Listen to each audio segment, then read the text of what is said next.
Ciao ragazzi! In questo tutorial approfondiamo il discorso sulle tabelle in Excel iniziato nel video precedente. Analizziamo le opzioni di ordinamento e filtraggio che il software ci mette a disposizione ed impariamo ad utilizzare gli slicers e la riga totale. Vediamo poi come si inseriscono le formule in una tabella ed analizziamo la loro sintassi. Per concludere, quando una tabella non ci serve più, vediamo come può essere riconvertita in un intervallo di dati oppure come può essere eliminata. Iniziamo! Per quanto riguarda le opzioni di ordinamento e filtraggio, qui nelle intestazioni della tabella abbiamo a disposizione i pulsanti filtro, che ci mettono a disposizione delle opzioni sia di ordinamento che di filtraggio in base ai dati presenti nella colonna. Questo significa che se la colonna contiene delle date avremo a disposizione dei filtri per data, oppure potremo selezionare i mesi o gli anni, in base alla sequenza temporale dei dati presenti in tabella. Se invece la colonna contiene del testo, Excel ci mette a disposizione le opzioni di ordinamento standard, le opzioni di ordinamento per colore, oppure i filtri per testo. Inoltre ci fornisce una coppia univoca dei dati presenti in questa colonna e ci permette di selezionare quelli che vogliamo.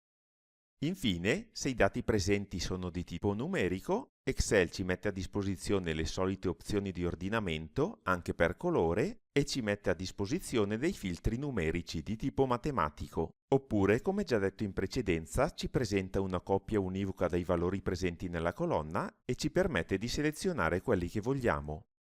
Di tutte queste opzioni di ordinamento e filtraggio abbiamo già parlato nel video numero 15, di cui vi riporto il link in descrizione. Voglio solo far notare che in una tabella i pulsanti filtro sono già presenti e non è più necessario andare nel menu Dati e dal gruppo Ordina e Filtra selezionare Filtro. A volte però questi filtri sono un po' macchinosi da utilizzare e, una volta filtrati i dati, ad esempio selezionando solamente i mesi di gennaio e febbraio e magari due sole province, ad esempio Bergamo e Brescia, facciamo un po' fatica a capire come sono stati filtrati i dati, poiché i pulsanti con l'imbuto sono veramente piccoli. In questo caso ci vengono in aiuto gli slicers, detti anche filtri di dati o filtri dei dati. Eliminiamo dunque tutti i filtri ed impariamo ad utilizzare gli slicers. Per poterli inserire è innanzitutto necessario cliccare all'interno della tabella e far comparire la scheda Struttura tabella. A questo punto, nel gruppo Strumenti, selezioniamo Inserisci filtro dei dati. Come si può notare, vengono riportate tutte le intestazioni di colonna. Selezioniamo Data e Provincia e facciamo OK. Compaiono immediatamente queste due piccolissime maschere che possiamo anche formattare con degli stili predefiniti. A questo punto è possibile filtrare i dati in modo molto più veloce. Ad esempio, se volessimo vedere le vendite in provincia di Bergamo è sufficiente cliccare su Bergamo e il nostro database, come si può vedere, è stato filtrato in base alla provincia scelta. Come si può notare infatti dal colore blu delle intestazioni di riga e dal fatto che i numeri non sono consecutivi, molte righe sono state nascoste. Se volessimo poi analizzare le vendite effettuate in un'altra provincia, non dovremmo far altro che cliccare sul nome di quella provincia ed immediatamente Excel nasconde le righe relative alla provincia di Bergamo e mostra le righe relative alla provincia di Brescia. Per selezioni multiple è possibile procedere in due modi. O si tiene premuto il tasto CTRL e si selezionano più province, oppure si può attivare il pulsante Selezione multipla, che ha lo stesso effetto del tasto CTRL premuto. Disattiviamo ora il pulsante Selezione multipla e vediamo anche come si possono selezionare province adiacenti, cioè province vicine, in uno slicer. Dopo aver cliccato sulla prima provincia, si tiene premuto il tasto maiuscolo e si clicca sull'ultima. Come si può notare, tutte le province tra la prima e l'ultima sono state selezionate. Una selezione con il tasto maiuscolo premuto è molto vantaggiosa quando i dati presenti nello slicer sono molti, ad esempio quando si tratta di date. Purtroppo gli slicer non mettono a disposizione l'opzione di ordinamento e di selezione dei mesi. cosa che si può ottenere invece utilizzando il filtro, e dunque per selezionare i mesi di gennaio e febbraio dobbiamo procedere in questo modo. Dobbiamo selezionare la prima data di gennaio, cliccare sulla barra di scorrimento fino a che arriviamo all'ultima data di febbraio, premere il tasto maiuscolo e premere sul 26 febbraio. A questo punto abbiamo selezionato di nuovo le date tra gennaio e febbraio. Come abbiamo potuto notare, filtrare i dati utilizzando gli slicers ci permette di essere molto più rapidi. Gli slicers possono anche essere allineati alle celle del foglio di lavoro in questo modo, basta trascinarli per la loro intestazione tenendo premuto il tasto Alt. Selezionando inoltre queste maniglie di ridimensionamento con il tasto Alt premuto, è possibile ridimensionarli e adattarli alle dimensioni delle celle. Per concludere, gli effetti di uno slicer possono essere eliminati cliccando su questo pulsante. Eliminiamo gli effetti anche del secondo slicer e per concludere il discorso, quando uno slicer non ci serve più, è sufficiente cliccare sulla sua intestazione e premere il tasto Canc da tastiera. In questo modo lo slicer scompare. Vediamo ora come si utilizza la riga totale. Iniziamo a cliccare nella tabella e a far comparire la scheda Struttura tabella. Cliccando su di essa e selezionando dal gruppo Opzioni stile tabella Riga totale, viene aggiunta una riga in fondo alla tabella in cui è possibile, selezionando le celle di questa riga, attivare un menu a tendina e selezionare una qualsiasi funzione di Excel. Per impostazione predefinita, Excel calcola il totale, cioè la somma, solamente dell'ultima colonna, ma noi possiamo benissimo, in base alle nostre esigenze, selezionare un'altra funzione, ad esempio la media, e possiamo fare lo stesso in tutte le celle della riga totale, oppure trascinare la formula appena inserita verso sinistra. A questo punto sorge spontanea una domanda. Come possiamo fare ad inserire nuovi dati in questa tabella? Ci sono due modi. Il primo è quello di eliminare la riga totale ed inserire una nuova riga con le modalità viste nel video precedente, cioè digitando un nuovo nome e premendo il tasto Tab. Dopo aver inserito tutti i dati, è possibile riselezionare la riga totale e inserirla nuovamente.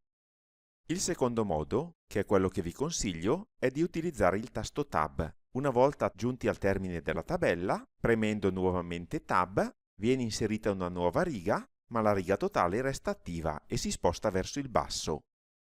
La tabella si espande dunque verso il basso, ma la riga totale ne tiene conto e calcola il totale, oppure come nel nostro caso la media, di tutti i dati inseriti in tabella.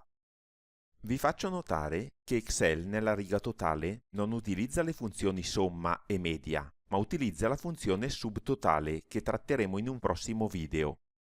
Come si può notare dalla sintassi della formula, Excel sta facendo la media di tutta la colonna divertimento e quindi non utilizza i riferimenti assoluti o relativi, ma fa la media di tutta la colonna. Inoltre, l'argomento 101 della funzione subtotale sta a indicare il fatto che Excel calcola la media solamente dei dati visibili in tabella. Ad esempio, se io filtrassi i dati, Excel farebbe la media solamente dei dati filtrati e non di tutti i dati presenti in tabella.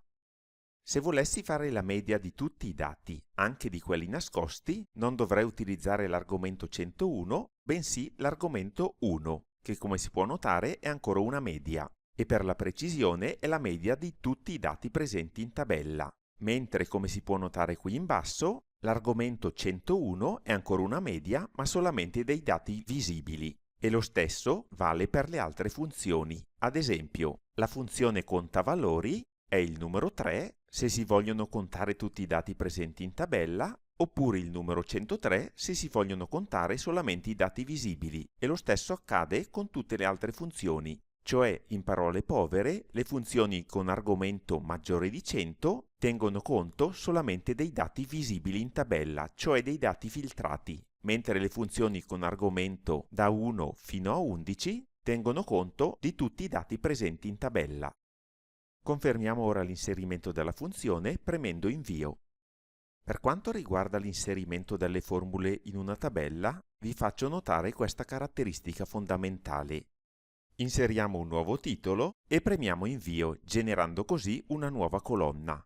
Calcoliamo ora la somma e premiamo Invio. Automaticamente Excel esegue la somma su tutte le righe della tabella e non è dunque più necessario trascinare le formule come si fa invece con gli intervalli normali di celle.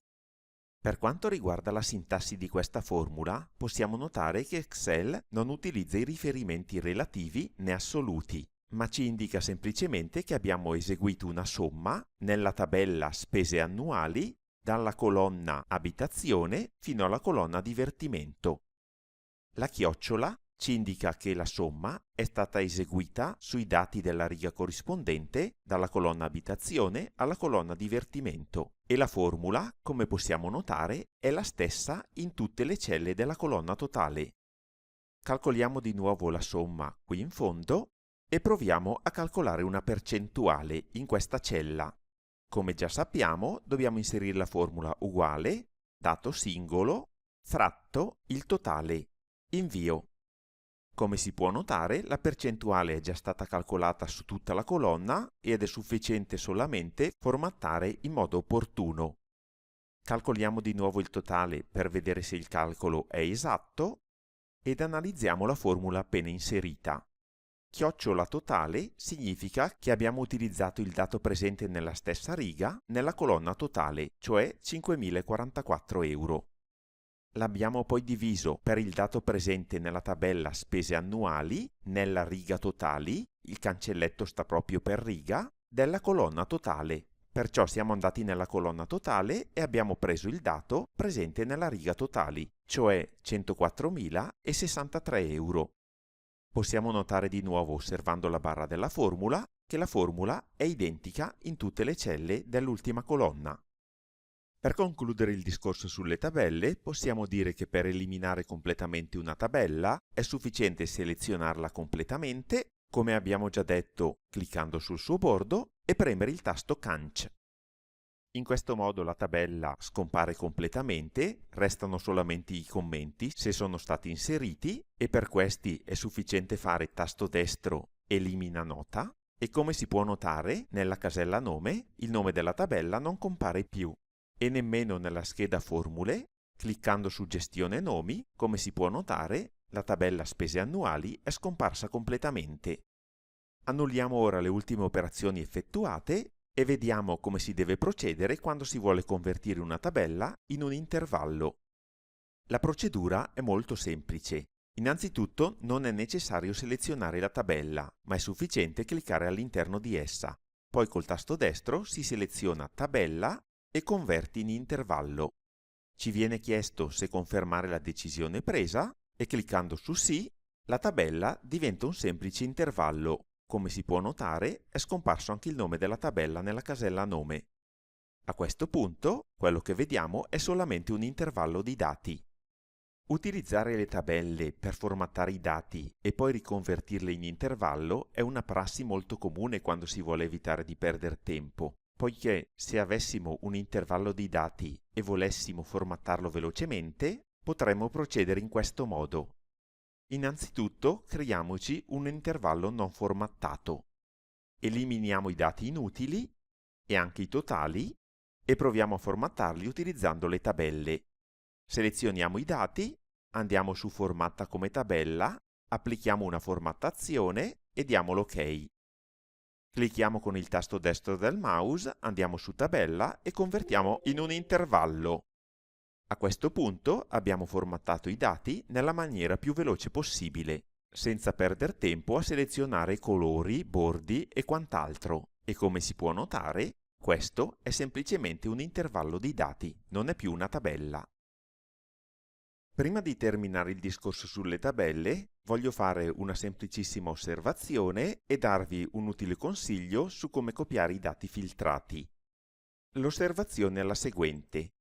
Quando convertiamo una tabella in intervallo, tutte le formule che sono state inserite vengono convertite in formule tradizionali e quindi in formule che contengono riferimenti relativi e assoluti. Possiamo vederlo qui nelle percentuali, in cui il totale come di consueto viene bloccato, è come se avessimo fatto F4, e possiamo vederlo anche nelle somme. oppure nei totali e nelle medie di colonna. Per quanto riguarda infine il filtraggio dei dati, supponiamo di filtrare una tabella molto grande e di selezionare una sola provincia. Vorremmo ora copiare questi dati, risultato del filtraggio, in una nuova tabella. Selezioniamo dunque la nostra tabella cliccando sul suo bordo.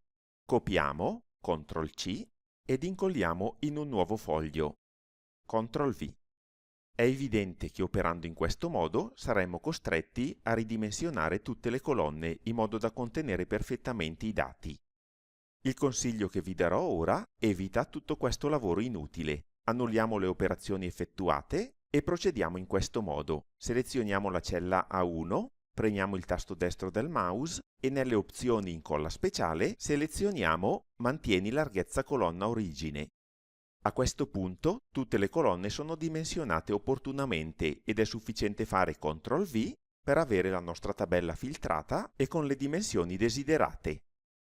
Con questo abbiamo concluso. Io vi ringrazio per aver seguito il video fino alla fine, vi invito a lasciare un like se vi è piaciuto, a commentare e naturalmente a farmi domande se qualcosa non è chiaro e, se non l'avete già fatto, a considerare l'opportunità di iscrivervi al canale, in modo da rimanere sempre aggiornati sulle mie nuove pubblicazioni.